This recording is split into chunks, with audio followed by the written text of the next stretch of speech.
Hey, this is Kelly Shaefer from Atheist and Till the Dirt, and you are listening to Richard Metal Fan. Crank it up. Hey, what's up, guys? Episode 177 of Richard Metal Fan Interviews, calling from Zoom, and I'm here with Kelly Shaefer from Atheist, Stones of Madness, and new band Till the Dirt. So how are you doing today, Kelly? I'm doing great. I haven't heard anybody mention Stones of Madness in a long time. Okay, I wanted to cover everything, man. We forgot Neurotica. Yeah. You ever heard Neurotica? No, is that one of your old bands? Yeah, that band was we were signed to the WWE actually in the Wow. late 90s, early 2000s. Vince McMahon himself actually signed the band, and Holy yeah, we shit. were on Ozfest in 2002, and yeah, that was the first time I used my singing voice. Like it's a much different band. It was a more like there was a song on the radio. It was that kind of band, but it was still heavy, but it was just like heavy rock. But yeah, we had a good run for about 8 years. If you look up Neurotica, the first album was actually produced by Brian from AC/DC. Really?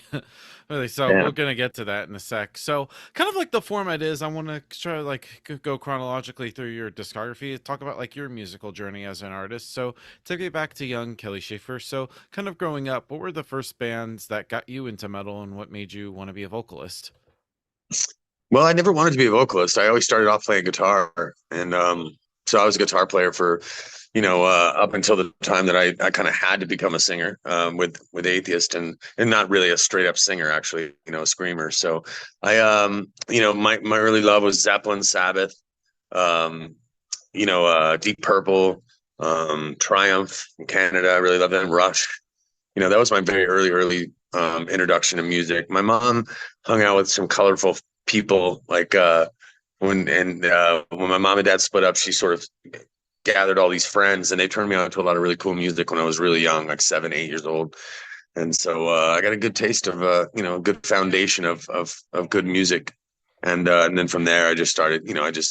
Once I started at 14, I started playing guitar, and then it was Priest and Maiden and Rush and eventually Metallica and Slayer, stuff like that. So that's kind of what we cut our teeth on.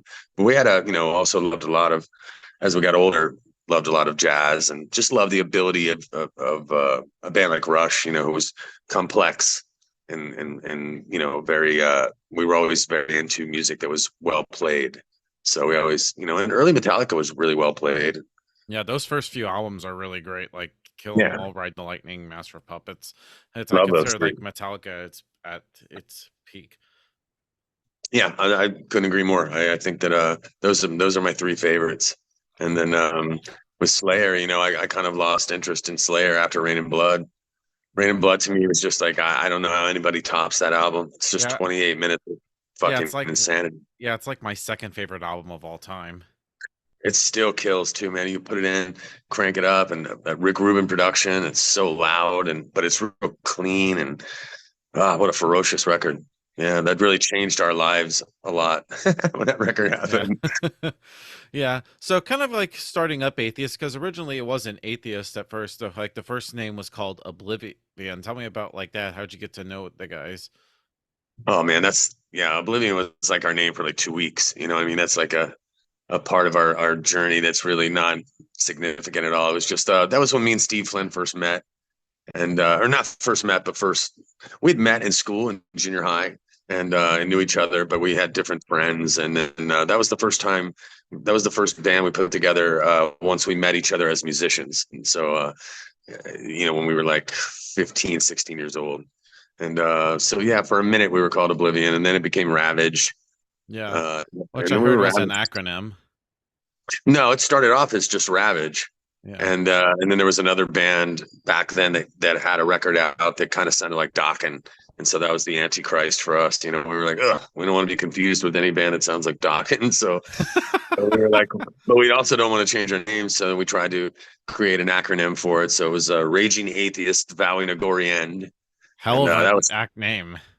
fucking stupid. So we just reduced that to, I was just like, one day I was like, just atheist. Let's just be atheist. And it Yeah. worked. So here we are, Yeah. Yeah. 30 plus years later. Yeah, but tell me about like that first demo you did in August of 1985, "Rotting in Hell." I was listening to this stuff just to prepare for the interview, and it's just very raw Horrible. sounding thing. Tell me about like that demo. Where is that recorded at?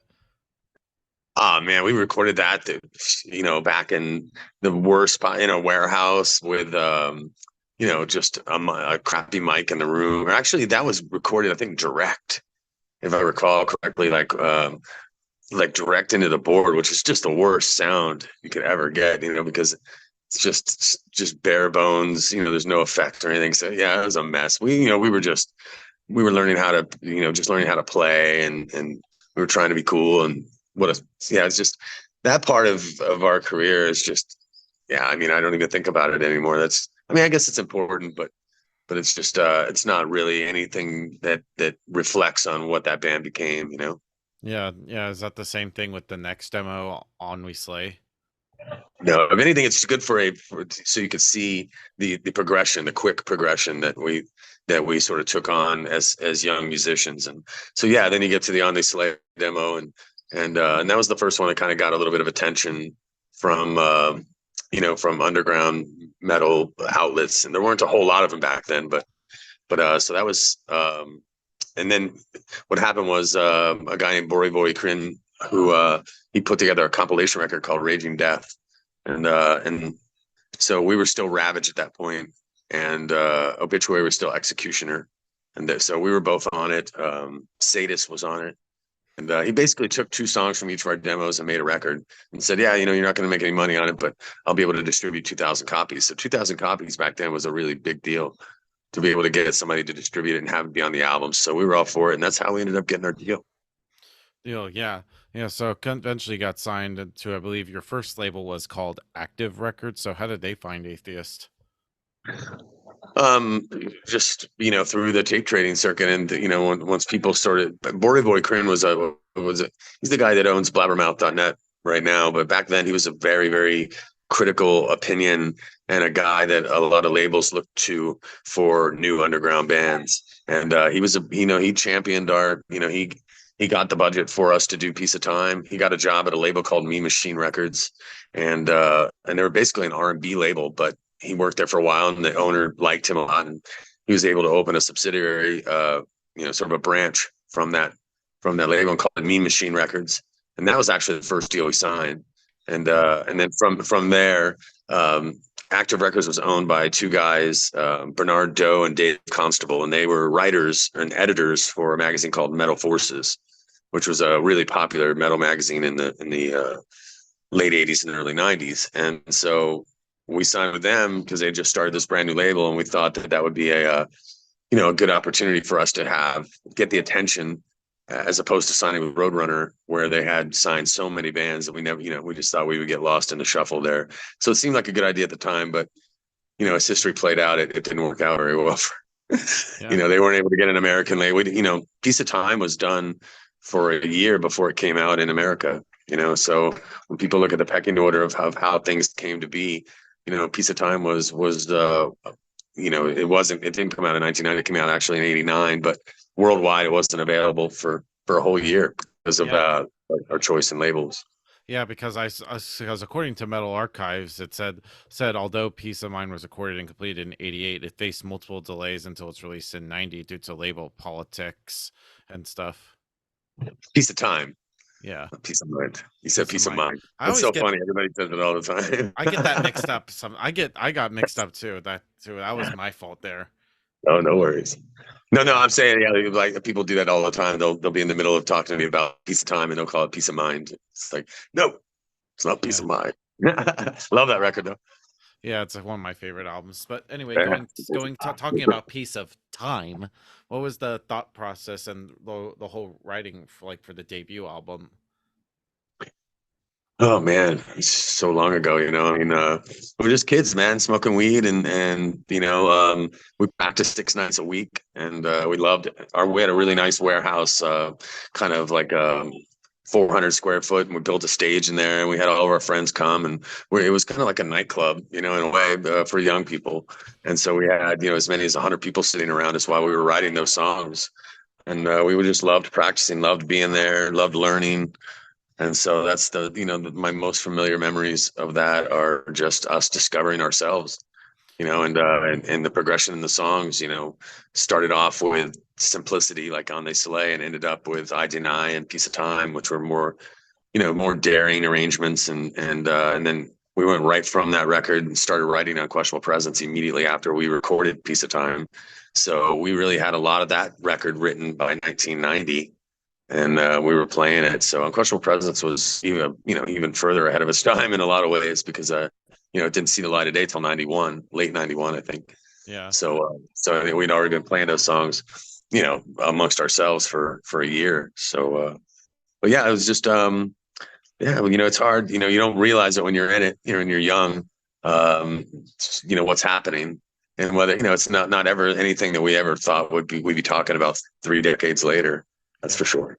Yeah, not yeah, but like go still talking about Piece of Time. Like I consider it like one of the most underrated death metal debut albums of all time. I put it up there with like Eaten Back to Life or even Dawn of Possession. It's like a really great debut album Thank and a you. good sign for what things are cut to come. I appreciate it, man. Yeah. But then going into the next album, Unquestionable Presence, because usually with the debut album, you have like your entire life to write, and there was a lot of hype with the first album. But when it came to releasing Unquestionable Presence, did you feel like any pressure to follow up Piece of Time? No, not at all. Because, like I said, we'd already started writing the songs, so we were just excited for. We were kind of like, okay, Piece of Time's cool and everything, but wait till you hear our new shit. Yeah. And so we were just really we were excited about that, and that was where we were really seeing growth. And Steve Flynn started taking jazz lessons, from a local drummer, and really his him and Roger both like just progressed quickly as players, and so that really made that rhythm section unique and busy, and that allowed for myself to write riffs around their complexity. You know what I mean? And I think that's kind of the template for Atheist, is this orchestration of everybody playing something different. And and Rand Berkey was amazing at sort of accentuating what we had, laying harmonies on, and he was really good about stuff like that. And so we everybody had a role, and it just flowed really smoothly. And um, Unquestionable Presence was we wrote that in a loft. It was like a boat, where it was a different kind of environment than Piece of Time was. Like we were kind of by ourselves most of the time writing, and it was super hot, like really, really, like in the middle of summer, and probably 100 degrees easy in this warehouse, and we were like probably 10 feet in the air, like I said, on a loft. Oh And wow. that's where we wrote most of that album there. And so it was, it gets testy and frustrating, and so a lot of our music was written under tense circumstances. Like we loved each other, we were friends, but we also fought like cats and dogs, and we would fight for parts and songs, and the way that they should go. I mean, that was the biggest thing. And one thing it took me a while to get used to was the way Steve was playing was so hard to play along to, because I was playing and singing at that time. So Yeah. like he would play a drum beat, and I would just be like, oh, it fucks me up so much, and he's like, yeah, exactly. I'm like, okay, yeah. So it was frustrating at first, because I was just like, oh, this is so hard, and but that's what ended up sort of making Atheist interesting and different, was that rhythm section. Yeah, especially like the bass lines, of course, from the late Roger Patterson are just really great, as well as like the Tony Choi, which is also like also great member. Like I feel like that like it just really just tight rhythmically, but also I feel like it's like one of your most technical album to date. Yeah, definitely.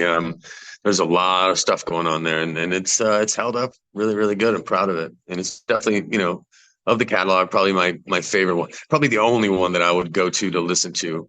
I mean, I don't listen to the records at all anymore. Um, if I hear it playing, then I hear it playing, but I would never like go and pop it in. But Unquestionable, once every couple of years, I pop that in and crank it up really loud, and it holds up. Yeah. Yeah, it's a great one. Then up to the next album, Elements. I like this album. What was that like going from this to this? Well, there was a lot of story in between that. Steve left the band to go to college. We were having a hard time being understood as a band. That's two records where people were still confused. This is a time when there was no technical metal. There were no, Animals as Leaders, Between the Buried and Me, all Obscura. There was nothing like that around. The only other band around like us was Cynic, and and we were friends, and they share the same frustration. People were just not ready for it yet, and that made Steve second guess whether or not he wanted to continue to play music. So he went on, and for me, there was no choice. Music is who I am. It's not what I do. So it's really something I was just like. I started to put Neurotica together at that point in 1990. Yeah. 1993, the early stages of it anyway. The Which we're idea getting there. of We're putting it. getting there. No, but I was just saying that I started doing that, but then I got a phone call. Like I was in the studio in Gainesville working on Neurotica music, the early stages of that, and I got a call saying that we had to have this third Atheist record, and it had to be turned in the next 40 days. So, Yeah. I didn't even have a band at that point. Rand was gone as well, and so I quickly had to try to put a band together like in a matter of days. So I had seen Frank Emmy, the guitar player who played on the album alongside myself and Rand. I had seen him playing with the band in in my hometown, and he was really really good. He was from California, and his playing was like outstanding. I just knew he was of the caliber of guy that I could write with. So I called him up and I said, "Hey man, I'll be back from Gainesville in a few days, and let's get in the warehouse and we got to do this." So the first 2 weeks, I had a different bass player and drummer that were inevitably not capable of playing at the level that I needed him to play at. So then I called Tony Troy, and I had met while I was doing that Neurotica session in Gainesville. I had met a guy named Josh Greenbaum, and he was the drummer for River Phoenix's band, Alakazattic, when River was still alive. So River Phoenix and Joaquin Phoenix were all there during that period that we were writing Elements, and so it was just a different headspace, man. We were tripping on mushrooms and hanging out in Gainesville. But I mean, we just wrote and recorded that entire record in 40 days. Yeah. And there's a lot of shit on there, but it's the first digital album we ever did as well.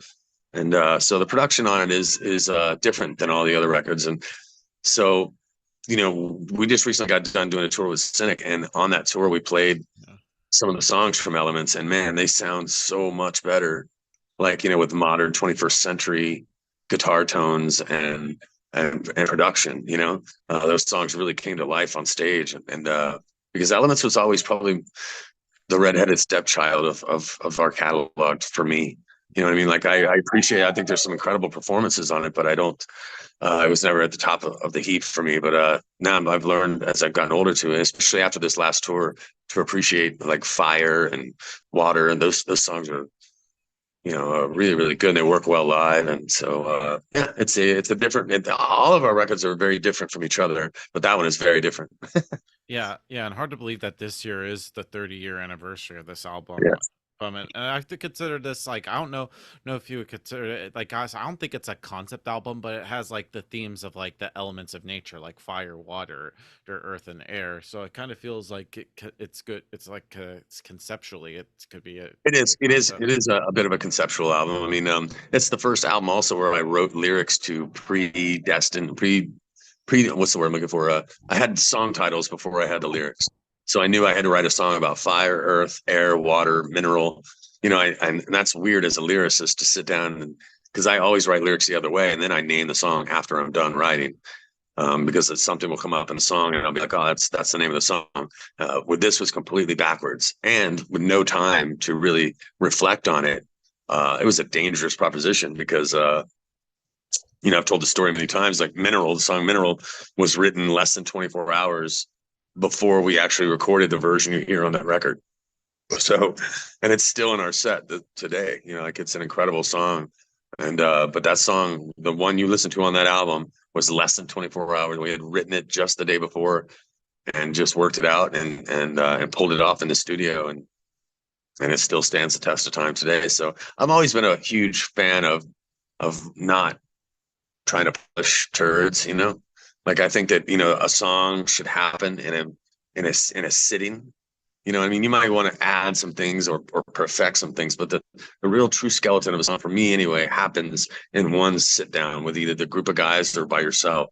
And I always like to it's like telling a story, so to speak, you know. And some people will spend a month on a song. I can't imagine ever doing that. I think you second guess yourself, and you know what I mean. You just gotta combust and see what happens. You know what I mean. Let the chips lie where they may.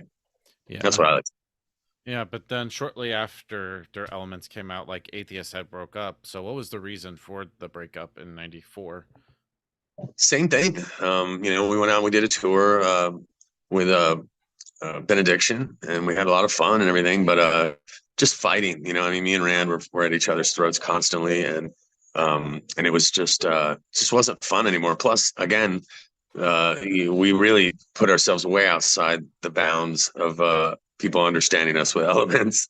So we were just getting further and further away from people understanding our music, and it was just over, you know, at that point. And so I started Neurotica and continued in that path for a number of years Yeah. until 2005.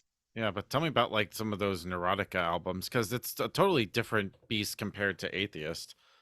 Yeah, I just thought, you know, well, after being shunned for writing complicated music, I just thought, well, I've always been a fan of simplicity as well. You know, I love Caius, and I was really into Sabbath and stuff like that. So I wanted to kind of have a rock band that, you know, was in that vein, you know, where I could sing and not just scream, you know, and that's something I would never do with Atheist. So yeah, I started writing songs around that template, and went through a number of different lineups, and then finally in 1998 we were playing in a little tiny club, and Brian Johnson from AC/DC came in with another friend who was a guy that I knew as well. I'd known him for a long time, and they came in and saw us play, and got a call a couple days later, and Brian wanted us to come to the studio and play him some more songs, and we did, and one thing led to another, and he ended up agreeing to produce the record, and which is just, you know, unbelievable, you know, because they're not really typically the band that, you know, they don't work with a lot of people. You know, you don't see guest spots from AC/DC on Yeah. anybody's record or anything like that. So we were just blown away by that. And he lives in the same town that I live in as well. And it just all fell into place really, really nice. And before we knew it, we had a song on the radio called Easy Speak, and it was on 85 stations in the country before the record was even done. Yeah. So Brian Johnson actually had to fly to Vancouver to Bryan Adams' studio with Mike Frazier, who did all the Metallica, the Load and Reload records, did the Aerosmith Pump, and like a really top notch, you know, Grammy award winning guy. So we were just like, holy shit, you know, we couldn't believe all that was happening in a span of like 3 months, Yeah. and then they mixed the whole record, and then off we went. You know, we went, and did some touring on that, and that got the band started. And then after that, we, there was a problem with that record, with the distribution. There was a company called KTEL, which you probably heard of over the years. KTEL's been around since the 60s or whatever, the 50s. They went bankrupt right when we had that song on the radio. So everything fell apart. Nobody could find the record to buy it. So you only get a small window in the mainstream rock world to continue getting radio play and such. So anyway, long story short, we wrote a bunch of new songs, and then we started showcasing, and we showcased out in the Viper Room in LA. And one of the guys from this new label, SmackDown Records, that the WWE was starting, was there and saw us. And long story short, we ended up being the first band signed to Vince McMahon's label, and they spent a bunch of money, and we went out on an Ozfest, and it was fun. You know, it was a completely different world than what I was used to with the underground. You know, and it was completely above ground and fancy, and yeah, we had a great time. That was 8 years that band was together, and Yeah. so and then while I was out on that tour, to me, Atheist, nobody, you know, this is like early internet. I wasn't really an internet guy at that point. You know what I mean? It wasn't like it is today. So I didn't really know that anybody even gave a shit about Atheist or even knew about it anymore. And so I was just moving on. And one of the guys from Hatebreed said, asked me, he's like, you one of the guys from Atheist? I was like, yeah. And then somebody else from another band. And I was like, oh, I can't believe people remember the band, you know? And so when I got done with that tour, I went home and just started I didn't have copies of the Atheist albums anymore. I'd given them away. And so I went on eBay and tried to buy it, and it was like $150. And I was like, holy Damn. shit. I was like, there's not any record on earth that I would pay $150 for. So I just thought, well, shit, man. I know that, our original, situation with our label back in the day is is no longer. So I just started a record company, and then I licensed them to Relapse Records, and that's how the catalog reemerged. Yeah. But And then we just thought we would play some shows. We'd see if we could play some shows, and then we got Vakken, we got Hellfest, and we were just blown away that this whole new generation of kids found us on the internet and kept those records alive. And we enjoyed a lot of fun, a couple of years of fun before we decided to finally do a new record, yeah, but Jupiter.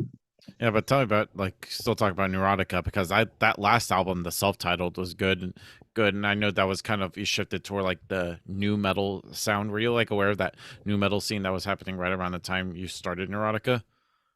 Well, no, I mean, we just got lumped into that. I never really, new metal. I didn't really know what we were. I always found us to be more of just like a thick, hard rock band, with metal overtones. But yeah, everybody needs a classification. But we were into, more into stoner rock than we were like mainstream stuff, like new metal, like like Linkin Park and stuff like that. And we weren't a part of that at all. It was more grimy and Sabbathy. But yeah, I mean, what an incredible experience to work with Vince and Lennon McMahon on that record, and they treated us really, really well. They just didn't have the infrastructure to run a record company, the same way they weren't able to run the XFL very well. They're a wrestling company and they're really, really fucking good at it. But when it comes to other business ventures, it doesn't quite work the same. And the record industry, you've got to have an infrastructure of people that work radio, that work retail, that work. I mean, it's a difficult job to be a record company. You can't just stick your name on it and push it out there and hope it floats. And so we weren't able to have this ignite. We just, I always thought that they had 10 hours of television a week that they could use to promote the band. And they did, they made our song was King of the Ring, I think in 2002 for the King of the Ring show, which is a massive show. And our song was for the theme song for that. And so it was a lot of fun, I mean, for like, again, was just completely used to the underground. So that was very above ground for me. And, Yeah. and then, yeah, after 2002, the band kind of, or to early 2003, the band kind of fell apart. We did a couple of reunion shows, but I started sniffing around. I almost ended up in the Velvet Revolver in 2003, Yeah. and I went out and wrote 3 songs with those guys in LA, and so that was an interesting excursion. And Yeah. then Atheist it started reemerging again in like 2004, and then everything came to be in 2005. So Awesome. And another interesting note I saw was like in 2003, you tried to also audition to join Drowning Pool at that time. yeah, so that kind of got fluffed up a little bit. The truth of the matter is, Drowning Pool was on tour with us that year. That was the year that Dave died, the singer, and me and David were friends, and so we hung out, and we also were both sponsored by Jägermeister, and so every day we would sign posters together at the Jaeger tent. And then one day he just didn't wake up, and it was terrible. And so we were right there in the parking lot when it happened, and it was really tragic. And so Christian from El Nino had mentioned to the Drowning Pool guys, hey, you should ask Kelly to audition, because we were friends and everything. So I did. That was at the same time the Velvet Revolver auditions were happening as well. So, I didn't really want to be the singer for Drowning Pool. You know what I mean? I did it out of, and I did 2 songs and it sounded really cool. I mean, I did it in a way that sounded like Dave, doing Bodies and Tearing Away. I did those 2 songs. And so I saw CJ like years later at Grass Pop, and he was like, yeah, it was too much like Dave. And it was spooky. And so it was really kind of done out of respect. I mean, I really was hoping, I would have definitely loved the Bell Revolver gig. That would have been sweet. I mean, that would have changed my life, Yeah. but I would have had a hard time explaining that and keeping my metal cred, at Yeah. that time. Yeah. And I think like after that, I also want to touch upon one of your old bands, Unheard. Tell me about like that. I don't think nobody's ever talked about that. No, nobody's mentioned that then. That was another short period of time in 2000. Yeah, it was probably 2004, where I was just fishing for, I was jamming.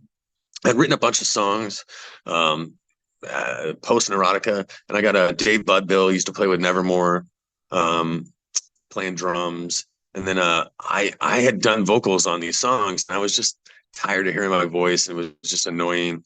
And so I met an old friend named Mike Callahan, who I had known. He actually almost played an Atheist back in the day. He was a really great guitar player and good musician and an interesting guy. And I gave him these songs that I had already sang on, but I gave him the music only. And each one day, each day he would bring me back a new song. And he had this weird, unique voice. He sounded like a young Ozzy meets Coheed and Cambria, kind of really clever lyrics and really great harmonies. And so he sang on these songs, and it changed the way they sounded to me. I was like, holy shit. And I had about, I don't know, an album's worth or more. So that just came together just like that. It was just really cool. I had never heard anybody else sing over music that I wrote, you know? Yeah. So it was cool. He approached it in a whole different way than I would have, or then that I had actually done. So it gave it put a lot of life into it. And so, yeah, I tried I sent it around and nobody liked it. It was the wrong time, But then So, yeah, you were yeah, saying. yeah. In terms of label, I mean, every time I would send anything to anybody that wasn't atheist, people would be like, what about atheists, man? What about atheists? I was just like, yeah, I'm just, I don't know, as it's been so many years, like who does anybody even care, So, yeah, that's how it all came to be. Yeah. And I know in 2008 you also did a Pyroclastic. Yeah, again, that's music that I wrote with another group of friends that was kind of tuned down and heavy. One of the guys in Neurotica, Sean Bowen, played on that with me, as well as um, GJ Gosman played drums, who was also the original drummer for Neurotica. It was kind of just you know, kind of a jamming around situation. I think one of the guys had a studio, so we were able to record, and it was fun. And yeah, those were all just attempts to write music, and not really to take on the world necessarily, but yeah, just wanted to release them and see if anybody gave a shit. And there was some good songs on that, but I never really saw the light of day. Never, I never really sent it to any labels or anything like that. And then that band kind of fell apart as well. All right. And then of course you eventually the Atheists got back together. So what made you guys decide to come back? Mm. Well, it started with that, you know, uh, reissuing the records. When we reissued the records, people were very excited about it, and that was unbeknownst to us. So that was the first sort of flame. And then when we got an agent to see if we could get some shows, and we were offered Wacken right away and Hellfest and all these big festivals, and we were like, oh well, shit. And so once we went over there and played, we realized that there's a whole new generation of kids that love Atheist and love technical metal, and then we saw all these other bands that were also influenced by what us and Cynic were doing back in the day, and that was it, man. I mean, I remember the first meet and greet we did. I told Steve Flynn, I was like, yeah, it's gonna be a bunch of old guys here, like, what I mean? It was all young kids. It was all 15, 16, 17-year-old kids coming up to get shit signed. So we were like, I'll be damned. Took a long time, but people finally got it. So it just seems like that shit simmered for 15, 16 years. And then finally everybody goes, oh, atheist. And the rest is history, man. We've been lucky enough to be able to keep it afloat, better and better every year. More new people coming to shows than ever before. When we just did this most recent tour with Cynic, it was amazing. It was really Yeah. cool. And then of course your last album in 2010, Jupiter, I think was a pretty good comeback album. Were you kind of like nervous like making this album because there was a long gap between Elements and Jupiter, or just it just felt like you just haven't lost a beat? No, I mean, me and Steve, after all the years of not making a record, and Season of Mist was the label at the time, and Michael Barbarian he's been a long time fan of the band and a metal enthusiast, and he had asked us for years, like, if you should make a new record, and we were just like, no, there's no way we're going to recapture, what we had when we were kids. It just didn't feel like we didn't want to mess it up and try to just make a shitty record, and so. He for 2 years, man, hounded us, and credit to him, because he's the one that really made it happen. And me and Steve got in the room. I went up to Atlanta. I went to his house, and the first song we wrote was Second to Sun. Together, we wrote it on his couch, and it was just this uncanny chemistry that me and Steve Lynn have. And it had been so long since we written the song together that it was almost like looking from the outside in. Like it sounded like a new Atheist song. I was like, holy shit, there it is, a new Atheist song. It's, we recorded it and it was like, wow. And that's what got it all started. And we were super excited about it. And now I think that Jupiter is an incredible album. I think it gets left behind because of its modern production, and old school gatekeepers get pissy because it's digital recording, and everybody got an issue with it. But I promise you, go put that fucking thing in and crank it up, and there's all kinds of good stuff. What it isn't is like any of the other records, and again, like Each Piece of Time, Unquestionable Elements, they're all different records. This one is no different. Different players, different time, different abilities. But there's a lot of great riffs on there. It's just not bass heavy. And I think that's what a lot of people were looking for after hearing Elements and how loud the bass was in the mix and how prominent it was. And even on Unquestionable Presence, the bass was a big deal. And this was a record that was guitar heavy. And but it was guitar heavy on purpose. Even though we didn't have Tony Choi, we had him in the beginning. We wrote a couple of things together just to kind of get it started. Those things ended up changing a lot. But initially, he was supposed to be involved in that project. And then Jonathan Thompson ended up, he was the guitar player, but he's also a great bass player. He wasn't just a guitar player who played bass. He also was a bass player with his fingers. And we wrote some really, you go back and listen to it, I'm proud of it. I just think that it's, again, the internet world is a tough one. Everybody's got an opinion. And in 2010, those opinions were, 2 weeks before the record even came out, bloggers and young people, they got to hear the record before everybody else, just started comparing it to this, comparing it to that. And it's, it's just really hard to be an older band. Everybody wants you to sound the same all the time, and you can't listen. You just got to make the music that the surroundings sort of create for you. It's natural evolution. Yeah, it's got to be a reflection of what's going on around you. And that's what was going on around us at that time. And I go back and listen to it, and there's a lot of really great stuff on it. And just like any album, there's things that I wish I could change. But that's the case with every single album that any artist will make. I don't think there's an artist on earth that's like, yep, wouldn't change a thing, I mean, even Dark Side of the Moon. Roger Waters just did a new Dark Side of the Moon. That's as perfect as a record can be, and he still re-recorded it. Yeah. So yeah, it's almost kind of like it's almost like a damned if you do, damned if you don't. If you have like your own thing, or like your own like formula that you stick with. People say that you're repetitive, but if you experiment, people will be like, oh, it doesn't sound the same as like A or B or C. Yeah. But at the end of the day, you got to stick to your guts. Yeah, I mean, that's I always tell people, listen, write your own record that sounds like Unquestionable Presence. And I mean, I don't sit around. We don't sit around and think about what we want to sound like. Like, again, we've never been that kind of band. We just sit down, smoke a little weed, talk, and play, and whatever comes out comes out. And that's just always the way we've been. And so there's no calculation at all in any of the Atheist music. Right. And being as it has been 13 years since Jupiter, has there been any talk of like new Atheist music? Oh yeah, a lot of talk. We we got caught up in a contractual issue that's cost us about 4 years. We're hoping to have that all cleared up by the end of the year, and we've already started writing. We've got stuff, I've got a ton of riffs all logged, and I have a little studio at home. So it'll come together quickly once we know that we can move forward and not have this contractual thing hanging over our head.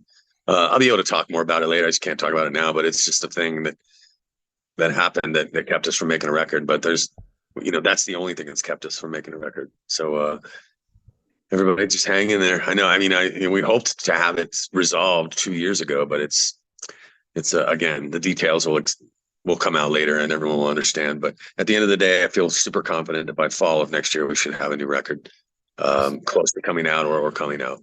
Awesome. And kind of like breaking away from Atheist, because I know in 2011 you did started up Stones of Madness. I remember mentioning it before while at the start of the interview. You're kind of like surprised, like, oh, I haven't heard that name in a while. So tell me about how did the formation of Stones of Madness come to be? So there was a band called Dry Kill Logic. There was a new metal band in the late 90s, early 2000s. And their guitar player was Scott Thompson, and he lived in Fort Myers, which is about an hour south of me.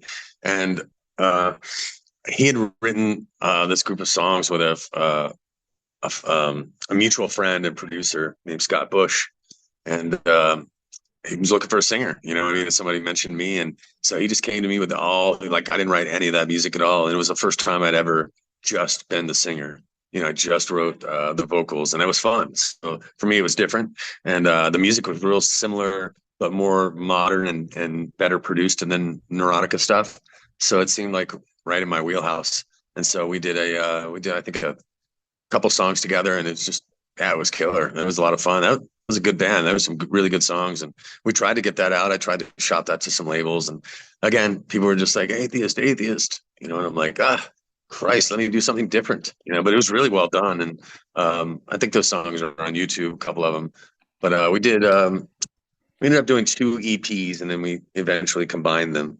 Yep. But Scott Thompson is really the brainchild behind that. He was a great guitar player, good songwriter, and so we had that rolling for a couple of years, and we played a bunch of shows, and you know, it had a good run on a local level, you know, on a regional level, I should say, and yeah, proud of that as well. It's just one of the things that maybe after I'm dead and gone, people will go back and listen to that and be like, "Oh, that shit was really good." It'll be Yeah. too late. I'll be gone.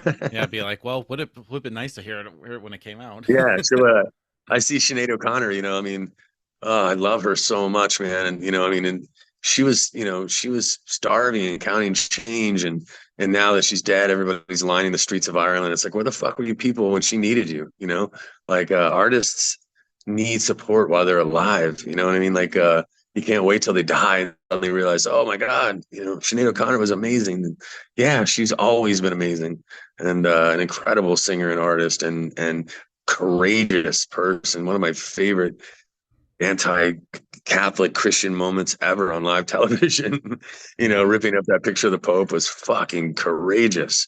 Yeah. And you know, when you see the story behind it, you realize just how courageous and brave she was to do that. And you know, she sacrificed her whole career for that. You know, I mean, nobody ever fucked with her anymore because of that. You know, I mean, she never got opportunities. She still made records, but she didn't get invited to the Grammy. She didn't get invited to none of the big shindigs, and you know, and ended up, you know, whittling away in her life, and you know, dealing with drugs and everything. So anyway, I guess my point is that hopefully people will, you know, do a deep dive into some of the music that I've done over the last 10 years, and there's some cool shit in there that's not atheist, you know.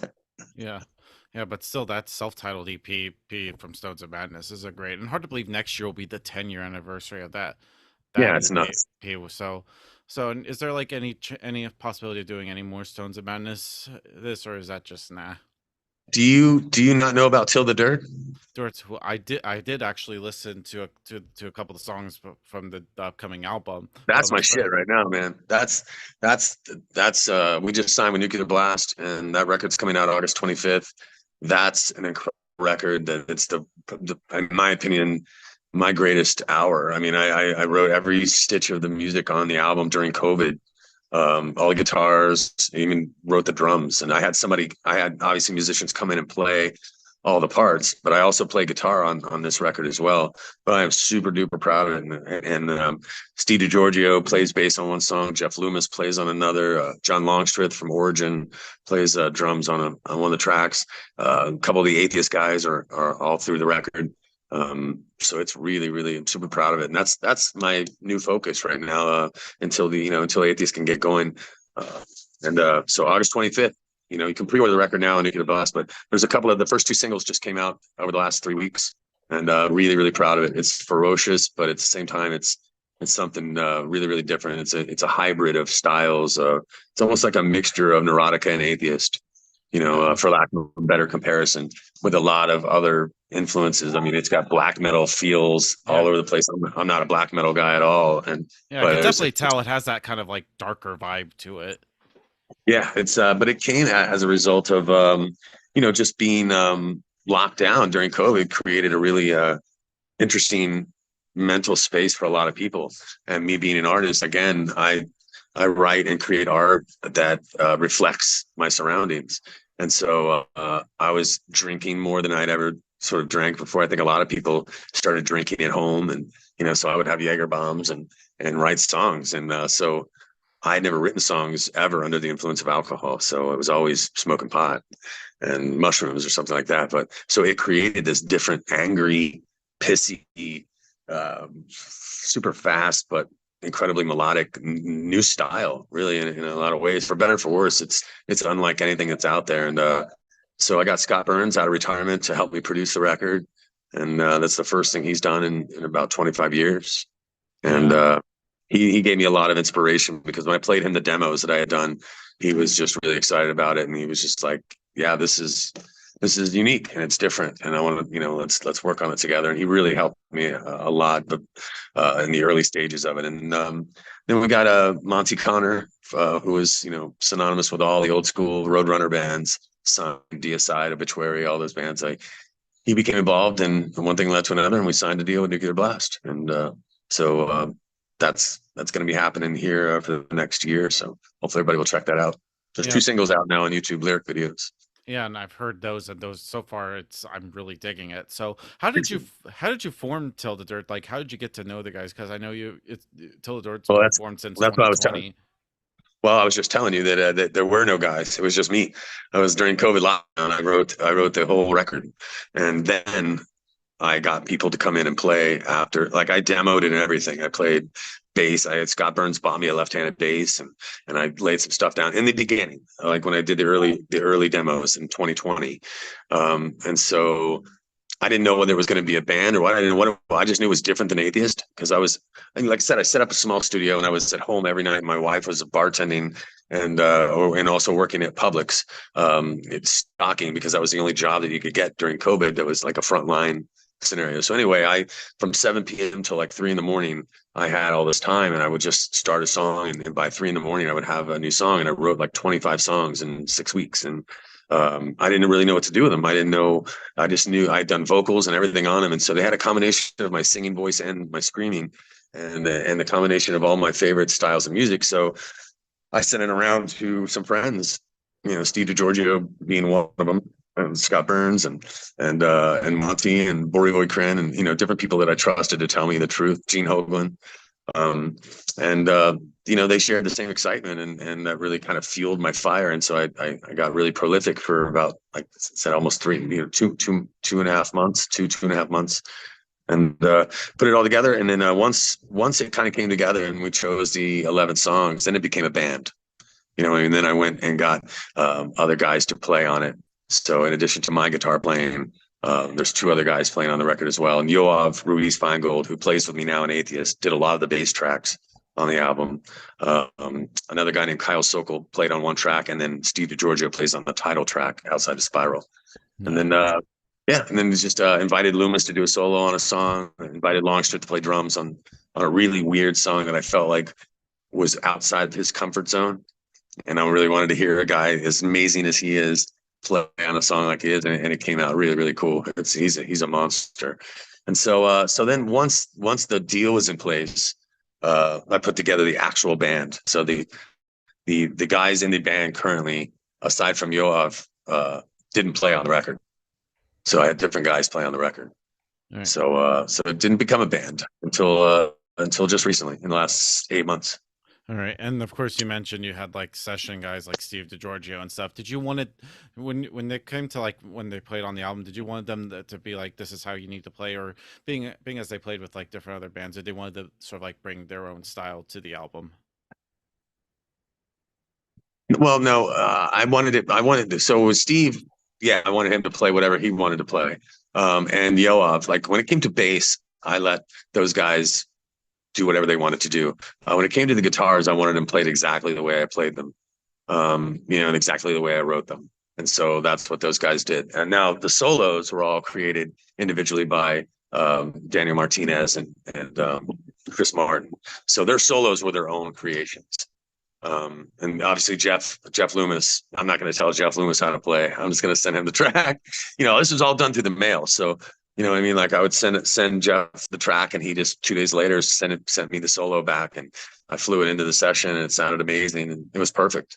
So there was an element of both, but for the most part, the core of the songs I wanted to be exactly as I wrote them. I thought it was really, really important because the demos are really good, but I had used drum loops and I cut up a bunch of drum loops, and that's how I did the drums on the album. And they sounded really really good on the demo.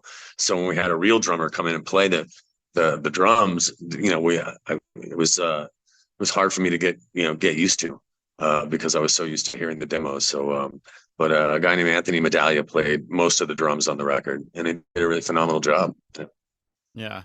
Yeah, and how different of a mind frame is it with Tilda Dirt compared to Atheist? Atheist, were you like in like a different mind frame with that, or did you want? Was there something with Tilda Dirt that you wanted to express yourself musically differently than Yeah, opposed to I mean, Atheist? like I said, man, if you remember COVID, the first weeks of being locked down, that's a hugely different mindset. Also, as I mentioned, drinking, having a few shots of Jägermeister and writing music and performing music under the influence of alcohol created a different kind of art for me. So that's a whole different headspace than Atheist. Atheist was always very organic, and we would just smoke pot and sit and write amongst ourselves. I was writing by myself, so I didn't have anybody to bounce it off of, which was nice. I didn't have to ask anybody's opinion for anything. I could write exactly what I wanted to write, play all the instruments, and have it be exactly. And so it's really hard to explain to other musicians sometimes when you have a vision for something, and you kind of concede on things. You say, okay, well, that's not exactly what I meant, but that's really cool. And you don't want to hurt anybody else's feelings, in a band scenario, like when you're writing amongst four other people. Everybody wants to have their riff in the song. Everybody wants to impress their friends and family. Like, look, I helped write this song, but it's not always good for the song. You know what I mean? So I just enjoyed the process of not having anybody to answer to.